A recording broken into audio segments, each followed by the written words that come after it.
ಸ್ವಪಕ್ಷದ ವಿರುದ್ಧ ಮುಂದುವರೆದಿದೆ ಬಿಜೆಪಿಯ ಶಾಸಕ ಬಸನಗೌಡ ಪಾಟೀಲ್ ಯತ್ನಾಳ್ ವಾಗ್ದಾಳಿ. ಏಕವಚನದಲ್ಲಿಯೇ ಮಾಜಿ ಸಚಿವ ಮುರುಗೇಶ್ ನಿರಾಣಿ ವಿರುದ್ಧ ಹರಿಹಾಯ್ದಿದ್ದಾರೆ.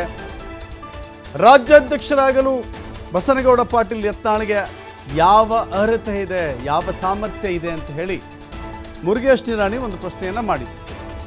ಇದೀಗ ಅದಕ್ಕೆ ವಿರೋಧವನ್ನು ಅಥವಾ ಒಂದು ರೀತಿ ವ್ಯಂಗ್ಯವನ್ನಾಡಿದಿರುವಂಥ ಬಸನಗೌಡ ಪಾಟೀಲ್ ಯತ್ನಾಳ್ ನಿರಾಣಿಯನ್ನು ಬೀದಿ ನಾಯಿಗೆ ಹೋಲಿಕೆ ಮಾಡಿದ್ದಾರೆ, ಹಂದಿಗೆ ಹೋಲಿಕೆ ಮಾಡಿದ್ದಾರೆ. ಇಂಥ ಪ್ರಶ್ನೆಗಳನ್ನು ನಾನು ಕೇಳಬೇಡಿ ಅಂತ ಕೂಡ ಹೇಳಿದ್ದಾರೆ. ಅಂಥವ್ರ ಬಗ್ಗೆ ನಾನು ಉತ್ತರ ಕೊಡೋದಿಲ್ಲ, ನಾನು ಮಾತನಾಡಲಿಕ್ಕೆ ಕೆಲವರನ್ನು ವಿಜಯೇಂದ್ರ ಬಿಟ್ಟಿದ್ದಾನೆ, ಹೀಗಾಗಿ ಅವರು ಮಾತನಾಡ್ತಾ ಇದ್ದಾರೆ, ಅಂಥವ್ರ ಬಗ್ಗೆ ನಾನು ಮಾತನಾಡೋದಿಲ್ಲ ಅಂತ ಹೇಳಿ ಯತ್ನಾಳ್ ಗುಡುಗಿದ್ದಾರೆ. ಈ ಸಂದರ್ಭದಲ್ಲಿ ಕೇವಲ ಮುರುಗೇಶ್ ನಿರಾಣಿ ಮಾತ್ರವಲ್ಲ, ವಿಜಯೇಂದ್ರ ಅವರನ್ನು ಕೂಡ ತೆಗೆದುಕೊಂಡಿದ್ದಾರೆ. ಮೊನ್ನೆ ಮಾತಾಡಿ ಎಂಥವ್ರದ್ದು ತಗೋತೀರಿ? ಕೆಲವೊಂದು ಬೀದಿ ನಾಯಿಗಳ ಬಗ್ಗೆ ನಾನು ಉತ್ತರ ಕೊಡೋದಿಲ್ಲ. ಹಂದಿಗಳು ಹಾಗೆ ಒದರ್ಕೋತ ಹೋಗ್ತಿರ್ತಾವೆ. ಹಂದಿಗಳಿಗೆಲ್ಲ ನೀವು ಎಲ್ಲ ಕೇಳಬೇಡ್ರಿ. ನಿಮ್ಯಾಗ ಕೆಲವೊಂದು ಅದಾವೆ, ಅಲ್ಲೆಲ್ಲ ಒಂದೊಂದು ಬಿಟ್ಟ ನಾವು ವಿಜಯೇಂದ್ರ ಅವು ಮಾತಾಡ್ತಾವೆ. ಡೆಲ್ಲಿ